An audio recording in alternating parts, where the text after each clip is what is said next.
13절까지 말씀 좀 깁니다만 한 절씩 교독하려고 합니다. 마가복음 6장 1절로 13절까지의 말씀입니다. 신약 62면이지요. 네, 제가 1절 먼저 보겠습니다. 13절까지 교독합니다. 예수께서 거기를 떠나사 고향으로 가시니 제자들도 따르니라.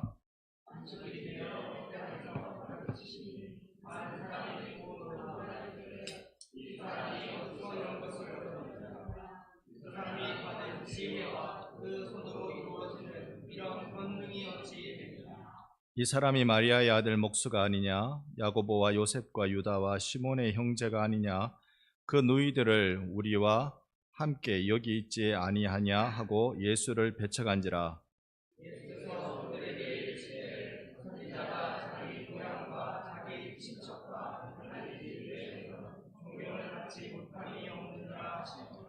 거기서는 아무 권능도 행하실 수 없어 다만 소수의 병자에게 안수하여 고치실 뿐이었고 그들이 이에 모든 12제자를 부르사 둘씩 보내시며 더러운 귀신을 제어하는 능력을 주시고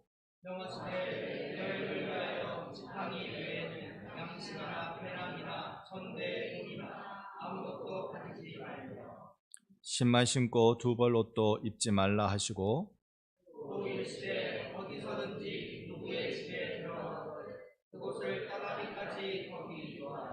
어느 곳에서든지 너희를 영접하지 아니하고 너희 말을 듣지도 아니하거든 거기서 나갈 때에 발에 발 아래 먼지를 떨어버려 그들에게 증거를 삼으라 하시니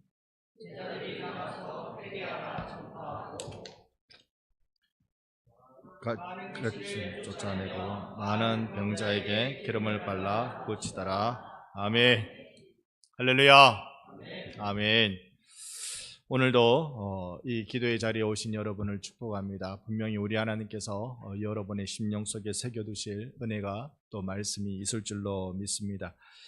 오늘 사실은 우리 한국교회 역사에서 좀 특별한 날입니다. 어떤 날이냐면 주기철 목사님의 순교 기념일입니다. 그래서 신앙에 있어서 정말 귀감이 되는 그 한 분 주기철 목사님의 삶을 우리가 한번 또 기념하는 그런 시간이 되어야 할 줄 압니다. 사실 주기철 목사님은 그 독립운동한 게 아니에요. 주기철 목사님은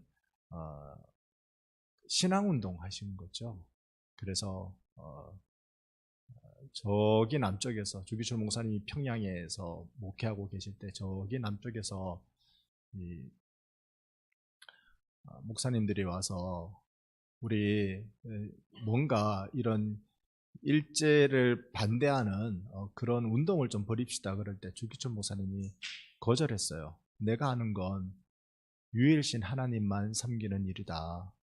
그래서 이 일을 신사참배라는 것으로 이 일을 방해하기에 내가 그것을 거부하는 것이다. 신앙운동을 하는 것으로 평가하는 게 맞습니다.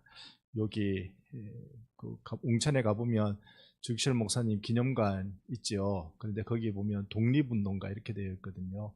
좀 역사를 조금 잘못 고찰한 부분이 없지 않아 있습니다만은 시대가 아무리 바뀌고 아무리 위태롭고 아무리 어렵다 그래도요, 우리가 눈에 보이는 그 일을 어떻게 우리가 눈에 보이는 대로 반응하느냐의 문제가 아니라 우리가 예수 잘 믿는 것이 이 시대를 바꾸는 힘입니다. 예수 의지하고 예수께 부르짖고 예수만 바라보는 것이 우리에게 주신 하나님의 큰 은혜고 또 힘이 될 것입니다. 오늘 우리는 마가복음 말씀을 잠깐 읽었습니다. 새벽에도 계속 마가복음 말씀을 읽어가고 있는데요. 이번 주일도 마가복음 말씀을 또 보게 될 겁니다. 그런데 마가복음은 예수님이 물론 제일 주인공이고 그 다음에 조연들, 승리하는 조연들을 보면 전부 다 소위 좀 인기 없는 사람들, 약한 사람들, 그런 이들이 조연에서 다 승리하는 모습을 보여줍니다. 오늘 예수님은 6장 1절에 보니까 방송으로 혹시 제가 부르는 절대로 좀 보여줄 수 있으면 좋겠는데요. 6장 1절에 보니까 예수님이 지금 고향으로 가고 계세요. 갈릴리로 가고 계신단 말이죠. 그러니까 나사렛으로 가고 계신다는 뜻인데, 갈릴리는 아마 우리로 치면 경상남도쯤 되는 거고, 나사렛이라고 그러면 진주시 정도 되는, 그렇게 이해하는 게 맞는 것 같아요. 나사렛으로 가고 계시는데 그 전에 일어났던 많은 일들이, 사실 3장에서 예수님은 당신의 제자들을 부르시고 4장에서는 풍랑을 잠잠케 하시면서 사람들의 입술을 통하여 마지막 절에 가보면 저가 누구기에 바람과 바다도 순종하는가라고 놀랄 정도로 예수께서 큰 기적을 일으켜 주셨습니다. 그리고 앞장에 5장에서 보면 여러 기적을 일으켜 내시는데, 귀신 들린 자 쫓아내고, 21절부터는 회당장 야이로의 죽은 딸을 살려내는 달리다 구매 역사를 일으키고, 그 12년 동안 혈류증으로 앓았던 여인의 그 혈류 근원을 마르게 하는 놀라운 기적을 예수님이 행해 주셨습니다. 예수님의 놀라운 기적이 일어나게 된 것은 예수님이 전능하신 하나님이시기 때문에 그렇습니다. 그런데 오늘 여기에 보면 6장에 들어와서 예수님 고향에 가시거든요. 여러분 눈으로 보시면 아시겠습니다만, 제가 5절, 여러분 6절을 다시 한번 읽어보면 좋겠는데요. 제가 5절 먼저 읽겠습니다. 거기서는 아무 권능도 행하실 수 없어 다만 소수의 병자에게 안수하여 고칠 뿐이었고,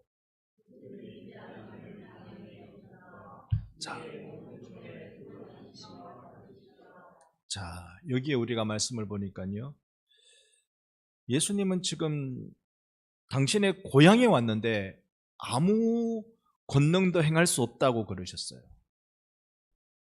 전능하신 하나님이 아니시기 때문이었을까요?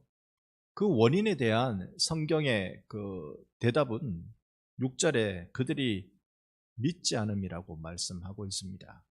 즉, 불신은 그리스도의 손을 묶어둔다라는 말이 있습니다. 불신은 그리스도의 손을 묶어두는 일을 하게 되는 것이죠.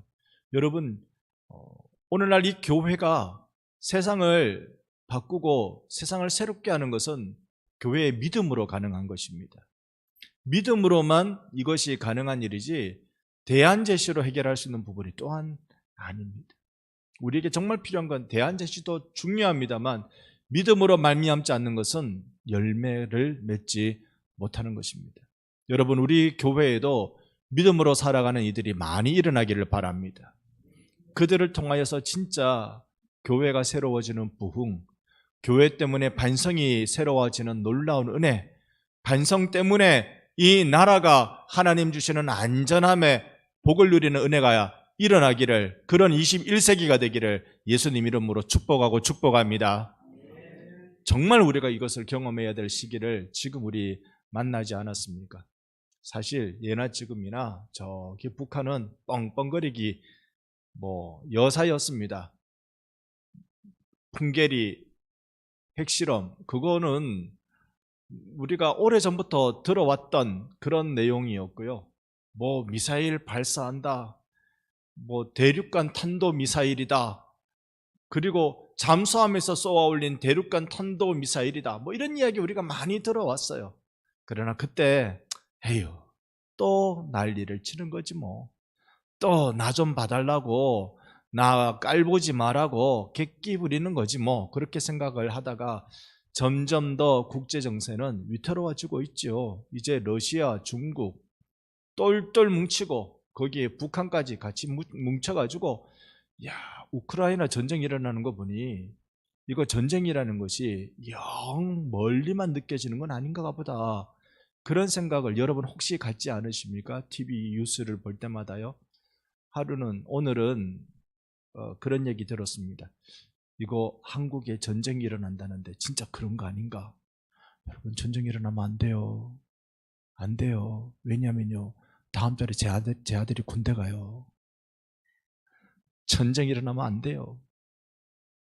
이 나라에 우리가 이 안보를 어떻게 지킬 수 있단 말입니까? 미국이 우리의 우산이 되어주기도 합니다만은 진짜 이 나라의 안보, 교회가 하나님 앞에 믿음으로 살 때 하나님이 지켜주시는 은혜를 우리가 받기를 원합니다.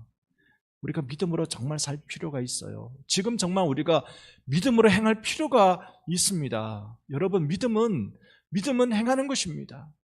하나님을 믿는다 그러면 하나님을 믿고 사는 거예요. 그리스도가 나의 주인이라고 믿으면 그리스도께 나를 맡기며 살아가는 것이 그게 믿음의 삶인 것입니다. 오늘 이 나사렛에서 일어난 일들을 보면 그리스도께서 여기에 아무런 권능을 행하실 수 없다, 소수의 병자만 고칠 수밖에 없었다라고 말씀하셨는데, 이렇기 때문에 그렇습니다. 여러분, 3절에 보면요, 이 수많은 이적과 또 가르침에 대해서 사람들이 깜짝 놀랐던 게 2절이었지만 3절에 보면 이렇습니다. 이 사람이 누구의 아들? 자, 이게 마리아는 예수님의 아버지입니까? 어머니입니까? 성경 퀴즈. 네, 다들 잘 맞추시네요. 자, 마리아의 아들이라고 말하면 요셉이 먼저 죽었을까요? 왜 마리아의 아들이라고 했을까요?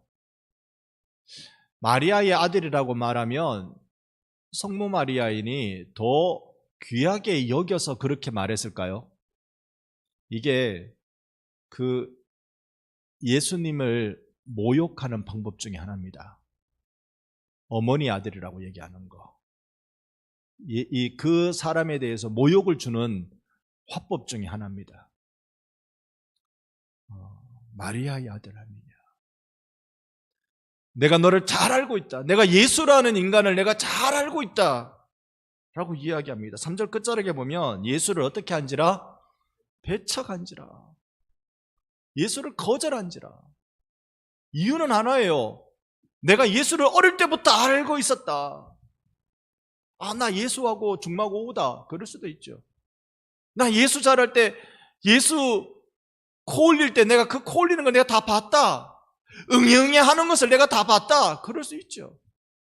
내가 예수를 아는데 저 예수가 절대로 메시아일 수 없다라는 결론에 도달한 게 문제예요.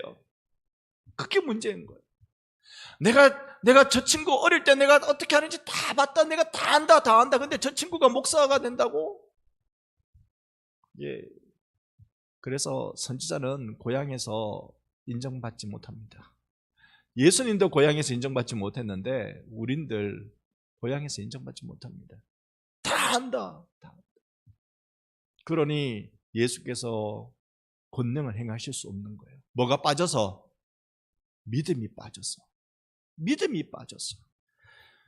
지금 1절에 그리스도께서 제자들을 데리고 가십니다. 이들에게 뭘 보여주실까요? 지금은 믿음이 없으면 어떤 일이 일어나는지.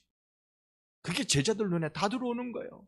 제자들도 아마 갈릴리 지역 출신이기 때문에요, 이 동네 훤하게 잘 알 거예요.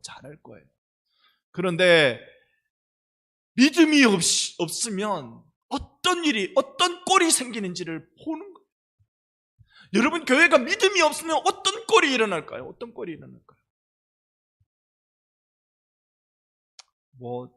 지난 몇 년 동안 교회 욕먹인 사람들이 참 많았습니다.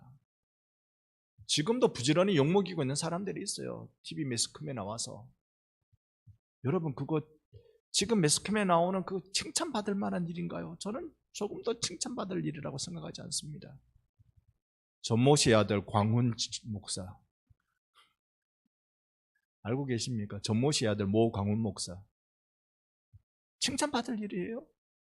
참 비난해야 마땅하다고 봐요. 왜 그럴까요? 말은 감언 이설일 수 있지만 그 결과적 모습을 보면 탐욕에 빠져있는 모습인 것을 우리가 본단 말입니다. 믿음으로 행하지 않으면 겉은 번지르르 하게 돼 있어도요, 믿음으로 행하지 않으면 역사가 안 일어나요. 이게 오늘 우리 시대에, 이건 딜레마도 아니에요. 우리의 게으름이고 우리의 불충입니다. 믿음으로 우리가 반응해야 됩니다. 그 일에 대해서 오늘 성경은 뭐라고 얘기하고 계시나? 어떻게 하면 이 광야 같은 세상을 만나서 우리가 믿음으로 살아갈 수 있을까? 우리가 성경의 가르침으로 다시 우리 눈을 좀 돌려보십시다. 그러면서 6절 이제 뒷부분이었죠. 모든 촌에 두루 다니시며 예수님께서 가르치기 시작하십니다. 이제 이렇게 하는 것이 너희들이 신앙생활이다. 제자들을 좀 가르치는 거예요. 이렇게 하는 게 신앙생활이다. 그러면서 이제 7절에 보면 둘둘씩 짝을 지어서 소위 전도 여행을 보냅니다. 이거 이제부터 우리가 조금 기억을 해야 되는데요. 둘둘씩 전도 여행을 보냅니다. 왜 둘둘씩 보낼까요? 여러분 한번 상상해 보십시오. 정답을 요구하는 게 아니라 한번 상상해 보십시오. 왜 둘둘씩 보낼까요? 일 아프지 말라고. 잊어버리지 말라고. 그럴까요? 아니면 한 사람 전도하고 한 사람은 아르바이트해서 밥 준비하고 뭐 어떻게 둘둘씩 보낼까요? 여러 가지 이야기들을 할 수 있습니다. 그래서 한 사람 전도하고 뒤에서 기도하라고. 그걸 실천하는 곳도 제가 봤기 때문에 그래요. 그런데 이건 당시의 유대 관습에 보면요, 성경에는 그렇습니다. 두 명이라는 존재는 어떤 의미입니까? 증인을 이야기할 때 두 명입니다. 혼자서 얘기하는 건 증인이 되지 못해요. 특히 구약에 보면 장로들을 고발할 일이 있을 경우에는요, 한 사람의 고발로는 절대 받지 않습니다. 신약도 마찬가지지만 둘 이상의 증인이 요구됩니다. 그만큼 확실한 증인이 필요한 거예요. 그러니까 너희가 예수에 대한 확실한 증인으로 전도여행을 다녀오너라라는 얘기입니다. 확실한 증인. 여러분 가슴에 예수 그리스도에 대한 분명한 확증이 있습니까? 예수를 분명히 믿고 있습니까? 이 부분에 대해서 우리가 분명히 이건 정말 짚고 넘어가야 돼요. 예수를 분명히 내가 믿고 있느냐, 그걸 정말 날마다 우리가 점검하고 또 점검해야 되는 것입니다. 믿음으로 살아간다는 거 아주 단순하지만 아주 어렵습니다. 그렇지만 가능합니다. 왜냐하면 하나님께 맡기는 일이기 때문에 그렇습니다. 여러분, 부자가 천국 들어가기 쉽습니까? 어렵습니까?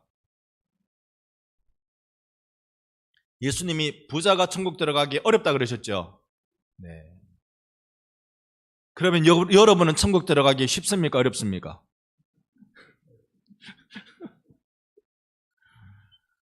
그때 예수님 하신 말씀이 있어요. 사람으로는 할 수 없으되 하나님으로는 하실 수 있느니라. 부자도 천국 갈 수 있어요. 사람으로는 할 수 없어요. 낙타가 바늘기 들어가기보다 어렵다는데 사람으로는 할 수 없어요. 그러나 하나님으로는 하실 수 있습니다. 그게 믿음이에요. 믿음으로 사는 게 중요한 겁니다. 부자인데 잘 믿는다. 그럼 믿음이 되게 큰 거예요. 믿음이 되게 크지 않으면 부자가 잘 믿을 수가 없어요. 11조를 월급 100만 원일 때 하기가 쉽습니까? 월급 1000만 원일 때 하기가 쉽습니까? 어떤 게 더 쉬울 것 같습니까? 내가 월급 100만 원일 때 10만 원 11조가 쉽겠습니까? 1000만 원일 때 100만 원 11조가 쉽겠습니까? 자, 여러분 1000만 원일 때라고 말씀하시는 건 아직도 우리는 1000만 원을 벌어본 적이 없기 때문에 그런 거예요. 여러분 수입이 크면 클수록 11조 더 어렵습니다. 아르바이트 해가지고요 10만 원 벌어서 만 원 11조는 그거는 침 한번 삼키면 할 수 있어요. 그런데 이거 1000만 원 벌어가지고 그거 어려워요. 제자들에게 주님이 말씀하시는 거 믿음의 삶에 대한 내용입니다. 그래서 8절에 보니까요, 분명한 믿음을 가지고 8절에 보니까 여행을 위하여 지팡이 외에 준비하지 마라. 지팡이는 뭐 하는 것입니까? 내 길을 인도하는 의미가 있잖아요. 내 길을 인도하는 의미.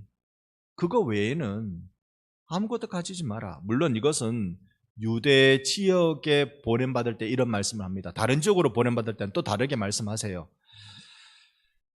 9절에 보면 신만 신고 두 벌 옷도 입지 마라. 짧은 기간이니까 그럴 수 있을 거예요. 저는 전도여행을 적지 않게 다녀봤습니다. 특히 예수전도단이라는 선교단체에 있을 때 전도의 경험이 저에게는 참 감동이 있었는데요.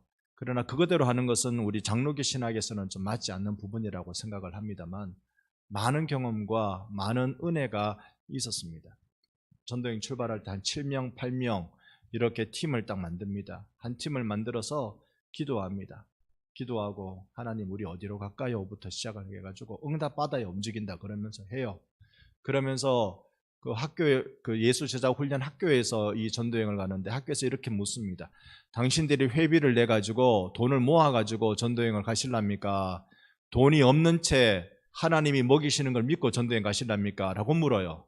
그러면 속으로는 전대에 돈이 좀 있으면 좋겠는데요지만 겉으로는 믿음으로 가야 되지 뭐 배우는 훈련생인데 어떻게 하겠어요. 믿음으로 간다고 그러고 딱 가는 목적지에 차비 정도만 딱 들고 갑니다.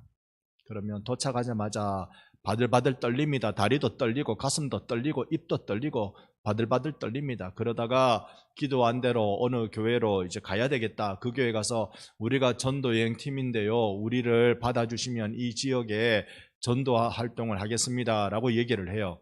그러면 인심 좋은 목사님은 그래요 오세요. 여기 교육관에 여기 숙소를 드릴 테니까 여기서 있으면서 이 지역 복음 전도해 주세요. 그래요. 그래서 그 지역에서 복음 전도하고 그렇게 했습니다. 제가 갔던 기억 중에 기억나는 곳이 요수라는 곳인데요. 요수? 순천? 이제 헷갈리네요. 요수 갔는지 순천 갔는지. 이게 20년 전의 기억이라서요. 아니요, 30년 전의 기억이네요. 세상에 제가 나이를 먹어도 많이 먹었네요. 네, 그때쯤 해서 갔다 온 그 기억들. 그러면서 어쨌든 우리가 젊은 사람들이 20대가 주축이었는데 20대 사람들이 와서 복음 전한다고 하는데 가만히 들여다보니 저것들 때거리도 없이 그냥 그래 와가지고 참 이게 사람인지 거진지 막 그렇게 와가지고 전도행하고 있으니 그래도 목사님이 불쌍해가지고 성미 내놔주고 뭐 해주고 그래가지고 우리 조금 있는 돈 가지고 시장에 가서 미역 하나 사가지고 미역국 끓여가지고 밥에 먹고 그렇게 지냈어요. 그런데 하루는 저녁에 전도행팀의 회계를 맡고 있는 분이 기도해 주세요. 우리 내일 아침 쌀이 없어요. 그래요. 드디어 올 것이 왔구나. 드디어 올 것이 왔구나. 내일 아침 쌀이 없어요. 그래요. 올 것이 왔구나. 모여서 간절히 기도하는 거예요. 다른 거 없어요. 하나님 우리에게 쌀 주세요. 하나님 우리에게 쌀 주세요. 쌀 주세요. 간절히 기도했어요. 놀라운 체험이 있었죠. 어느 청소년 수련회를 마치고 그 교회 친구들이 청소년 수련회를 마치고 교회에 왔는데 교회에 이렇게 선교하는 사람들이 전도하는 사람들이 왔다고 인사하러 온 거예요. 청소년들은 요 앞에 있는 우리 청소년들은 돈이 있다 없다? 전도행 내일 쌀 보충하는데 도움이 된다 안 된다? 그걸 딱 알죠. 우리도 청소년 때 딱 지났는데. 그런데 그 피곤한데 하루 종일 전도하고 또 쌀 달라고 간절히 기도하고 그 피곤한데 또 손님이라고 또 와가지고 어쩌겠습니까? 또 대화하고 이야기하고 서로 은혜 나누고 한 명은 내가요 11조 1,000만 원 하는 사람이 되도록 되는 게 기도입니다. 그 목표입니다. 기도해 주세요. 그래 속으로 11조 1,000만 원 하면 야, 도둑놈 아니면 그거 안 되는데. 야, 뭐, 그런 얘기도 한참 하고, 그러는, 이제 끝나고 갈라 그러는데, 마치고 갈라 그러는데, 아참! 우리가 지금 2박 3일 동안 청소년 수련회하고 오는 길인데요. 그런데 가보니까, 거기서 밥을 다 줘가지고, 처음에 올 때 쌀을 가져오는 게 지참물 꼭 가져와야 되는 필수품이었대요. 그런데 가보니까 밥을 다 줘가지고 이 쌀이 필요 없게 됐어요. 필요하면은 쓰세요 하고 두고 가는 거예요. 여러분 그 사람들은 집에 들고 가기 귀찮아서 놔두고 간 거지만 저는 눈물샘 폭발하는 시간이었어요. 이게 하나님이구나. 하나님은 이렇게 하시는구나. 그러니까 우리 하나님에 대한 체험을 제자들이 하는 거예요. 예수님 데리고 다니실 때 그걸로 하는 거예요.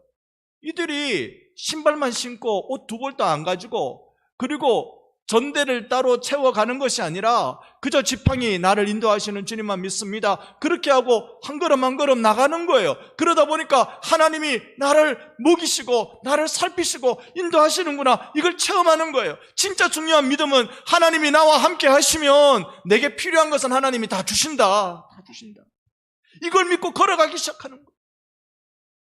여러분, 광야를 지날 때도 딱 한 가지를 우리에게 가르쳐 주시기 위해서 우리로 광야를 지나게 합니다. 그게 뭐냐면 하나님이 나와 동행하신다. 하나님이 나와 동행하신다.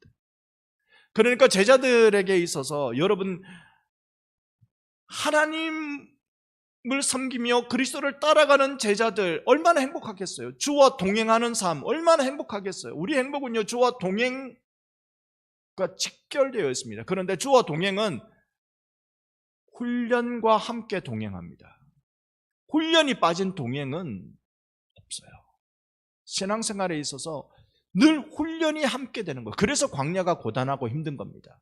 주님이 내게 가르쳐 주실 것이 있기 때문에 이건 반복하고 또 배워지고 익혀지고, 그래야 내가 하나님 앞에 동행의 삶을 살아갈 수 있는 겁니다.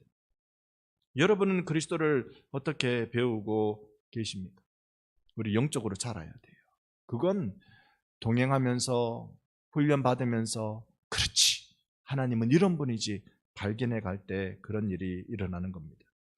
자, 여기서 제자들에게 이제 둘씩 짝을 지어서 전도여행을 보냈는데 이런 지침을 주셨고 이제 무엇을 얘기할지를 알려줍니다. 먼저 무엇을 할지 알려주기 전에 또 하나의 태도를 우리에게 알려주는데 10절 6장 10절 말씀입니다. 어디서든지 누구의 집에 들어가거든 그곳을 떠나기까지 거기 유하라. 전도여행 가는데 교회를 들어가는데요, 거의 백발백중이 뭐냐면 큰 교회 가면 전도팀을 안 받아줘요. 작은 교회 가면 전도팀을 받아줘요. 속상해요. 왠지 아세요?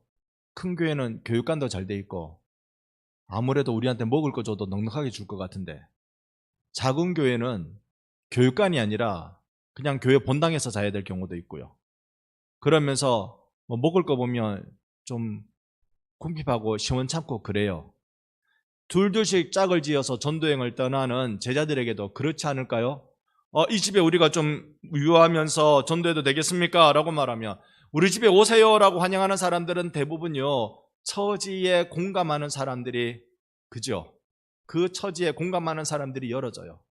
큰 집은 오면 일거리만 되고 귀찮고 문제가 발생할 소지도 있고 그래서 거절하죠. 우리 교회 요즘은 잘 안 오는데 몇 년 전만 해도 1년에 한 번 정도는요, 자전거 여행한다고 와가지고 우리 교회에서 하룻밤 자게 해달라고 하는 사람도 있었고요. 그때는 거의 매년 왔기 때문에 이거 자전거 동호회에서 우리 교회가 소문났구나 그 생각을 할 정도였습니다.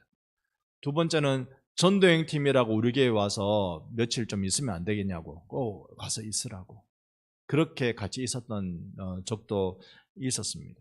왜냐? 우리 교회는 안 크니까. 되게 큰 교회는 그거 귀찮아하고 싫어하거든요. 우리 교회는 안 크니까. 그렇게 하면서요, 어느 곳에 가든지 너희들 좋다고 말해주는 데 있으면 쭉 거기 있어라. 큰 집 보고 껄떡대지 말고 거기 쭉 있어라. 반대로 11절에 너희를 싫어하거든 그러면 11절 넘겨줘요. 너희들을 싫어하거든 그냥 그렇게 먼지 탁탁 털고 그리고 그 길을 떠나라. 있을 자리와 없을 자리까지 주님이 말씀해 주셨습니다. 그리고 이렇게 하래요. 12절에 같이 읽습니다. 12절 제자들이 나가서 회개하라 전파하고, 뭘 하라? 회개하라 전파, 복음 전하고. 복음 전하는 게 예수 믿는 사람들의 사명인 줄 믿습니다. 복음 전하는 일, 전도하는 일은 은사 받은 자만, 전도 은사 받은 자만 하는 게 아니에요. 믿는 모든 자에게 전도하는 겁니다. 여러분, 믿는 사람들에게 주신 것이 전도의 사명입니다. 그거 너무 자로 재지 마세요. 이 사람 이만큼 기다려야 되고, 이 사람 이만큼 내가 좀 섬겨야 되고, 이만큼의 우리가 기다림과 섬김이 필요하지만 전도는요 언제나 즉각성이 필요합니다. 왜냐? 급한 거거든요. 그 사람 살려야, 예수의 복음으로 살려야 되거든요. 그러니 여러분 전도하는 일에 열심 내시기를 바랍니다. 그리고 또 13절 또 같이 읽어봅니다. 많은 귀신을 쫓아내며 많은 병자에게 기름을 발라 고치더라. 아멘. 귀신을 쫓아낸다. 귀신 들림. 오늘날의 귀신 들림은 어떤 걸까요? 여러분 정말 귀신 들린 사람을 본 적이 있습니까? 요즘 잘 보기 어려워요. 왜냐하면 의학이 발달되기 전에는 그게 귀신 들렸다고 우리가 착각한 게 많았어요. 의학이 발달되고 난 뒤에는 이게 질환으로 이해가 되는 겁니다. 약을 먹으면서 치료해야 될 것으로 이해가 되기 때문에 이건 귀신 들림이 아니라 정신병으로 오늘날 판단되는 게 굉장히 많이 있습니다. 그러면 오늘날 귀신 들렸다는 게 뭘까요? 어디에 어떤 우상이 오늘날 사로잡혀 있습니까? 신약 성경이 우리에게 고발하는 우상은요, 두 가지예요. 탐욕의 우상입니다. 탐욕. 돈의 힘에, 돈의 권력에 묶여서 내 평생의 삶의 선택과 헌신과 기준이 돈이 되는 거예요. 딱 예수가 계셔야 될 자리에 거기에 돈이 딱 있는 거예요. 탐욕이 있는 거예요, 탐욕이. 그래서 내가 예수를 선택하지 못하고 겉은 예수를 선택하는 것 같은데 속은 전부 다 탐욕을 선택하는 거예요. 돈의 흐름을 따라서 내 인생의 방향이 다 바뀌어지기 시작합니다. 여러분 믿는 자에게 하나님 돈 주세요. 여러분을 통하여 여러분의 이웃을 축복하도록 하나님 돈 주세요. 내가 허탄한 내가 잘못 관리하고 이런 것만 아니면 믿는 자에게 하나님이 그 믿는 자와 더불어 이웃을 축복하는 만큼 하나님이 주십니다. 그러나 탐욕을 따라서 우리가 결정해 나가는 거. 신약 성경은 그걸 우상숭배라고, 그게 귀신 들림이라고 고발하고 있는 거예요. 또 하나는요, 쾌락을 따라가는 거예요. 특히 성적인 문제. 성적인 문제로 심각하게 내 삶을 그저 쾌락을 추구하는 대로 달려나가게 만드는 거예요. 여러분은 이런 귀신을 쫓아내는 사람 되시기를 바랍니다.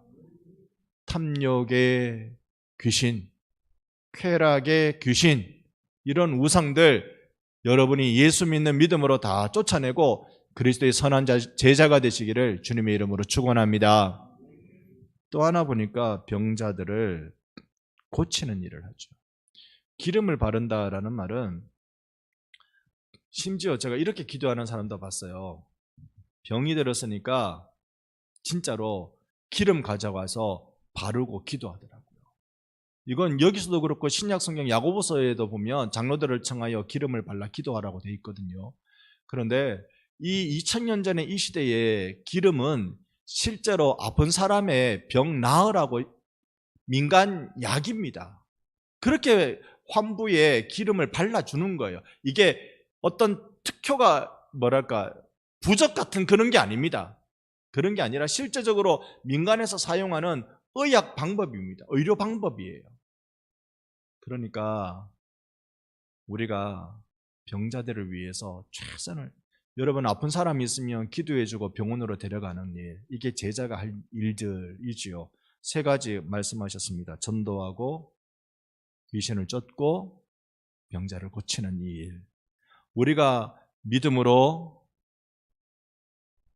오직 다시 내 삶을 믿음으로 작정하고 그리스도와 동행하는 것, 훈련받으면서 동행하면서 그렇게 나갈 때 이렇게 전도하고 귀신 쫓고 병자를 고치는 이 일을 감당하게 되면 어떤 일이 일어날까요? 14절 잠깐 한번 보여주시면 앞부분만 보면 이렇습니다. 이에 예수의 이름이 드러난지라. 할렐루야. 예수의 이름은 이렇게 드러나는 겁니다. 제자들이 그리스도와 동행하는 것으로, 훈련받으며 동행하는 것으로 예수의 이름이 드러납니다. 여러분이 어느 콩쿠르에 나가서 1등해서 마이크 붙잡고 이 모든 영광을 하나님께 올려드립니다. 안 그래도 돼요. 콩쿠르 나가서 1등 안 해도 돼요. 그런 성공 신화를 가지고 우리가 믿음이라고 이야기하지 맙시다. 아무런 쓸모없는 제자들의 그들 배경을 보면 전부 다 이 갈릴리 사람, 대부분이 갈릴리 사람이에요. 유독 가룟 유다만 예루살렘 출신인 것처럼 보입니다. 다 갈릴리 촌부들입니다. 그들을 통하여서 하나님이 놀라운 구원의 역사를 인류 가운데 베풀어 주신 유일한 방법은 하나님과 동행하며 훈련받으며 동행하며 그렇게 복음 전하며 동행하며 살아가는 것을 통해서 역사는 일어났습니다. 오늘 우리에게 시간이 많이 가서 이제 좀 마무리해야 되겠는데요. 오늘 우리가 그리스도를 위해 살아가는 제자로서의 삶은 여러분 거창한 것을 달고 갈 생각을 하지 마시고요. 나를 제한하고 내 다리를 붙잡는 모든 것들을 내려놓고 갈 생각을 하시면 돼요. 여러분이 주 안에서 내려놓아짐과 더불어 주님이 채워주시는 걸 경험하는 그리스도의 제자로 멋진 인생 사시기를 주님의 이름으로 축원합니다.